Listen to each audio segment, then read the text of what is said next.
ketika di Bali terjadilah perseteruan antara Posan dan Sheila. Di situ mereka berantem, katanya hampir adu fisik ya. Ketika mereka berantem, berseteru, akhirnya AM to the PM, PM to the AM. If I quit your PM, I still rock Mercedes.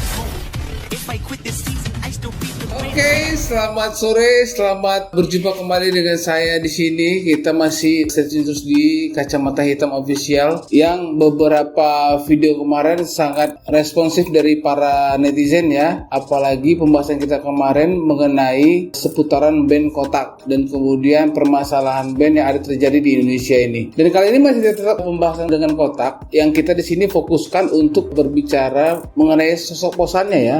Sosok Posan ini karena beberapa hari dan beberapa minggu sebelum ini sudah kita kerucutkan bahwasanya sosok Posan ini adalah sebagai inspirator ya, inspirasi, sehingga cocok kita angkat ini ke permukaan agar teman-teman dan kemudian loyalis Kotak sekarang tidak lupa sejarahnya ya. Dan jadi kita berangkat pertama kali ini, Posan ini dapat kita katakan termasuk tipe fighter ya. Dia dari belajar drum sejak usia muda, kemudian datang ke Jakarta mengikuti kompetisi, dan akhirnya membawa dia masuk ke dalam nominasi drummer terbaik di kompetisi Dream Band ya. Dream Band pada tahun berapa ya? 90 atau 2000-an ya? Sekitar segitulah ya. Dimana memang Dream Band ini pernah menelurkan band-band yang sudah eksis sebelumnya seperti Kapten, kemudian juga ada ya Kotak juga ya. Jadi kompetisi ini konsepnya mengambil the best posisi player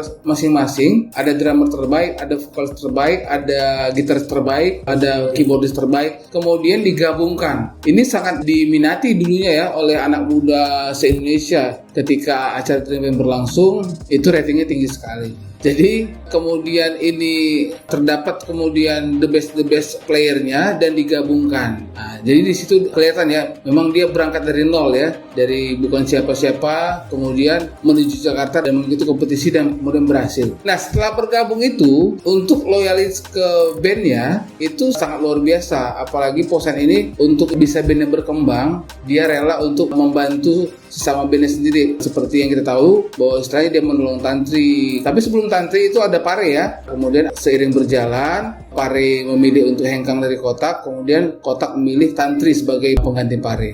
Nah, di situ Posan sangat menjaga tantri ya, dalam hal membantu, yang dimana dia dulu belum ada tempat tinggal, kemudian Posan mencarikan, dan kemudian dia juga bersama membangun Kotak dengan yang lainnya begitu. Sehingga memang semua konseptor yang ada di Kotak itu termasuk salah satunya adalah Posan. Dan setelah itu berjalan dan Kotak terbangun, itu mereka mulai menciptakan lagu, dan kemudian ada beberapa lagu yang memang booming, walaupun memang itu dibantu oleh beberapa musisi besar seperti Pai dan Dewiq begitu. Nah, sering berjalan itu, saking loyalnya Posan kepada Kotak sehingga dia menciptakan lagu khusus untuk fansnya Kotak. Kemudian seiring berjalan, ketika di Bali terjadilah perseteruan antara Posan dan Sheila. Di situ mereka berantem, katanya hampir adu fisik ya. Nggak tahu apa sudah sempat adu fisik atau belum. Ketika mereka berantem, berseteru, akhirnya Posan mengundurkan diri. Ketika Posan mengundurkan diri, hal yang pertama disampaikan manajemennya adalah jangan beritahu orang-orang dulu, jangan blow up ke publik, jangan informasikan kemana-mana dulu, jangan sampai meluas. Karena sayangnya Posan kepada Kotak sehingga dia mengikuti petunjuk dari manajemennya. Jadi dengan berbesar hati keluar diam-diam ya, slow down, dia juga introspeksi sendiri tanpa istilahnya menyinggung Kotak ataupun menjelekkan Kotak di luar sana. Dia tetap cooling down dan menyendiri dengan membentuk satu band lagi bernama Winner. Jadi di situ dia menyetujui apa yang dikatakan oleh manajemen. Nah, sampai di situ berjalanlah kemudian Kotak dengan formasi tanpa Posan.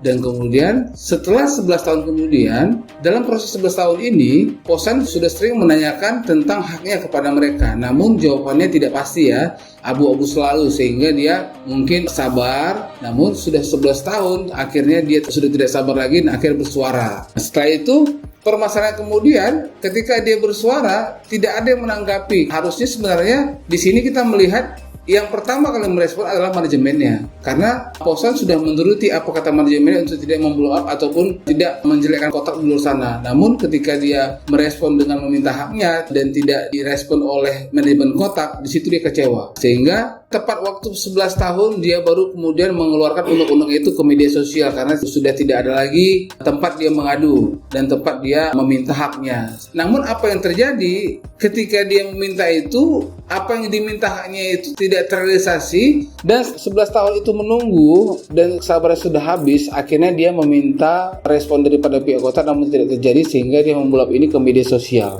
Nah, dan kemudian di media sosial inilah viral dia. Jadi yang mau kita tarik pelajaran dari sini adalah ketika si Posan ini memang sangat menyayangi band kotak ini, sehingga dia tidak mau memblow up kelemahan kotak, kemudian juga kekurangan kotak, kemudian juga perlakuan kotak dan manajemennya, dia tidak memusingkan itu selama 11 tahun. Namun orang yang meminta kita untuk tidak merespon tersebut tidak memberikan imbalan apapun dengan hak kita yang diberikan. Jadi mereka ini sudah bermohon-mohon untuk Posan keluar baik-baik dengan tidak istilahnya menyerang kotak, tidak melemahkan kotak, sehingga kita sebagai kaum awam harusnya menilai dengan jernih, di mana memang Posan ini sangat mencintai sekali band kotak, sehingga dia mau mengorbankan apapun untuk kebesaran kotak itu sendiri. Namun hal ini yang tidak diambil positifnya oleh band kotak yang sekarang ini. Nah, itu permasalahannya sebenarnya. Harusnya dengan pengorbanan kotak selama ini, yang dari ketika dia merintis sampai sekarang ini, harusnya mereka berterima kasih ke Posan gitu loh, dan menjembatani Posan untuk menerima haknya. Namun sampai sekarang ini kita tidak ada melihat klarifikasi ataupun juga keinginan untuk mediasi untuk bisa memperoleh hak Posan. Jadi itu yang kita pengen garis besarnya. Harusnya pihak kota itu memperhatikan kecintaan Posan kepada kotak band ini loh. Jadi bukannya istilahnya dia memang ingin menjatuhkan kotak, tidak, karena perjalanan kotak dari awal sampai sekarang ini itu sumbangsi Posan sangat besar. Coba kalau misalnya ketika Posan keluar dia berkoar-koar, coba mungkin kotak dari dulu sudah akan bubar, dan Posan juga minta haknya, Pare juga mengatakan istilahnya jangan pakai nama kotak, itu bisa dilakukan dan kotak mungkin udah nggak ada sampai sekarang gitu loh. Nah, itu perlu diperhatikan oleh band kotak dan fans-fans kotak ya, yang selama ini mungkin dia mengikuti kotak setelah ini saja atau dari awal gitu. Nah, jadi yang kita tekankan di sini adalah Posan itu sangat sayang dengan bandnya, sangat sayang dengan band kotaknya. Dia sampai rela berkorban untuk tidak menjelekkan nama kotak dan tidak meminta haknya dulu ketika dia keluar dari band kotak pertama kali. Namun sekarang sudah 11 tahun, kesabarannya sudah hilang. Jadi wajar saja ketika sekarang dia meminta haknya kembali, dan itu malah tidak direspon positif oleh band kotak yang sekarang ini, Santri CS gitu. Oke, jadi pelajaran yang kita ambil adalah hargai setiap orang yang sudah membangun jerih payahnya dari awal. Jangan dia dianiaya oleh ketidakpastian. Harusnya kotak ataupun juga manajemen yang dari awal membangun kotak itu memediasi agar permasalahan ini tidak berkepanjangan. Oke, tetap kita dukung Posan karena track record itu sudah jelas ya, ada di dunia digital ya. Dari dia mulai membangun kotak, membangun winner, permasalahannya apa, dan dia mintanya apa begitu ya. Jadi teman-teman jangan sampai fans ini membabi buta membela kotak yang sekarang ini tanpa melihat perjuangan Posan dulunya, seperti itu. Oke, stay tune terus di Kacamata Hitam Official dan kita ketemu lagi di video selanjutnya. Bye.